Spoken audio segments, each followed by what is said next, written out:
Hey, it's Ethan Skolnick for Five on the Floor on the Five Reasons Sports Network. This is the latest season ticket. Well, after a relatively quiet first night of free agency in which the Miami Heat retained Goran Dragic, which was expected, and also retained Myers Leonard, which was somewhat unexpected for the amount of money combined between the two players was about $26 million. But they did not retain Jay Crowder yet. There was a lot of activity on Saturday. So here is what has happened for the Miami Heat. The first thing is Mo Harkless was signed. Now, you may remember that Mo Harkless was actually acquired by the Miami Heat in the Jimmy Butler trade, but they had to pass him on to make the trade work because of the breakdown in communication with Dallas. So a year later, a little over a year later, the Miami Heat get a long defender who's about a 33% three-point shooter, but probably will be better than that with Miami to add to their rotation. He's a player that they've liked for a while. He's 27 years old. He definitely can help them right away. And you can look at him kind of as the Derrick Jones Jr. replacement after Derrick Jones Jr.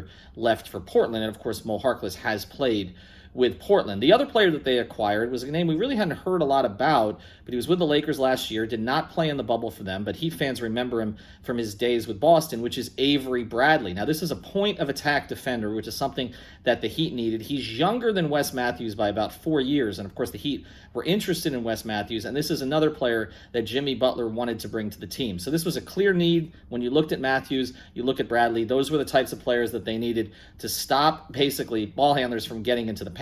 They have a player like that they'll trust to play down the stretch. As far as I understand it, they are splitting the mid-level between those two players, between Harkless and Bradley.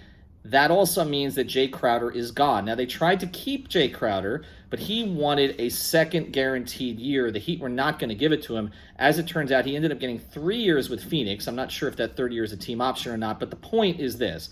The Heat were not going to deviate from the plan to have cap space available in 2021 unless it was for a special player. They like Jay Crowder, but he doesn't qualify as quite that, and so they parted ways. And so you'll have to replace Jay Crowder, who, of course, was a starter for the Heat in the bubble. So that's what's going on right now. The Heat now have 15 roster spots filled, but I do not believe that they're done. I do think there are other moves that they can make.